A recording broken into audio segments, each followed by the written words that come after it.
మానవ జన్మతో వచ్చాడయ్యా, మరణించాడు మరి లేచాడు నా పాప విమోచనకే. మరణించాడు మరి లేచాడు నా పాప విమోచనకై. ఎవరో తెలుసా యేసయ్యా, చెబుతా నేడు వినవయ్యా.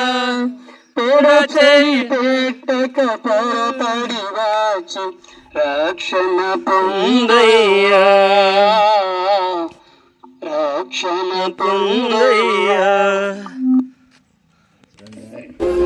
అతి శ్రేష్టమైన కుమ్మర గ్రామ ప్రజలందరికీ కూడా శుభాభివందనాలు తెలియజేసుకుంటున్నారు పిల్లారా. మరి ఒక మధ్యాహ్న సమయం మీ గ్రామానికి వచ్చిన మరి విషయం ఏంటంటే, మరి 2000 సంవత్సరాల క్రితం వచ్చి ఈ లోకానికి మరి మానవ రూపంలో వచ్చినటువంటి ఒక వ్యక్తి ఉన్నారు. ఆయనకు పరిచయం చేయాలని చెప్పి ఎంతో ఆశతో మీ మధ్యలోనికి రావడం జరిగింది పిల్లారా. ఆయనే ప్రభువైన యేసుక్రీస్తు వారు. ఈ లోకానికి ఆయన ఎందు నిమిత్తం వచ్చి ఉన్నారంటే పిల్లారా, మరి లోకంలో ఉన్నటువంటి ప్రతి మానవుని కొరకు ఆయన లోకంలో ప్రాణం పెట్టాడు. కేవలం ఎందుకంటే కనుక నేను ప్రేమించడం దాన్ని బట్టి. ఈ లోకం ఎంతో ప్రేమించని లేఖనం సెలవిస్తుంది పిల్లలు. ఎందుకంటే దేవుడు ఈ లోకం ఎంత ప్రేమించాడంటే కనుక శిలువ మరణం మరి పొందినంతగా ఆయన ప్రాణం పెట్టాడు. ఎందుకంటే మనము కనీసం మన సోదరుడి కోసం ఏమి చేయలేం.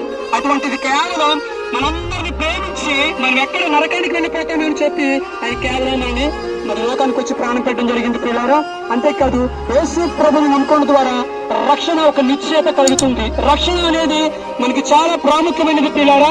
ఎందుకంటే మన ఇంటికి ఎలాగైతే మరి ద్వారబంధాలు రక్షణగా పెట్టుకుంటామో, మరి ప్రహారీ ఎలాగైతే మన రక్షణ వలయంగా పెట్టుకుంటామో, అలాగే ప్రతి మానవుడికి కూడా ఒక రక్షణ అనేది చాలా అవసరం. ఈ యొక్క శరీరాన్ని కప్పుకోవడానికి రక్షణ వస్త్రాలు ఉన్నాయి, అయితే ఆత్మక రక్షణ కూడా చాలా అవసరం. మరి జన్మించినటువంటి ప్రతి మానవుడు మరి చనిపోయిన తర్వాత ఎక్కడికి వెళ్తున్నాం అనేది ఒకసారి ప్రశ్న వేసుకోవాలి. ఆ ప్రశ్న, ఆ రక్షణ నేను కలిగి ఉన్నానా అని ఒకసారి ప్రశ్న వేసుకుంటే కనుక యేసు అనగా రక్షకుడు, క్రీస్తు అనగా అభిషక్తుడు. లోకానికి ఆయన రక్షకుడిగా వచ్చాడు. రక్షకుడిగా పాపములను విడిపించడానికి ఈ లోకానికి వచ్చిన వాడే రక్షకుడు. ఎందుకంటే పాపములను విడిపించలేనటువంటి చాలా మంది ఉన్నారు ప్రియులారు. అయితే పాపములను విడిపించగల దేవుడు ఎవరున్నారంటే కనుక కేవలం యేసుక్రీస్తు ప్రభువు మాత్రమే. ఆ లోకానికి వచ్చింది కేవలం మనకు రక్షణ ఇవ్వడానికి, ఆ యొక్క పర్వత రాజ్యం ఇవ్వడానికి. అయితే ఇతర రక్షకుడికి అంగీకరిస్తారు వారికి వారి ఎడల ఏ పాపము శిక్ష లేదు. కాబట్టి ఈ మాట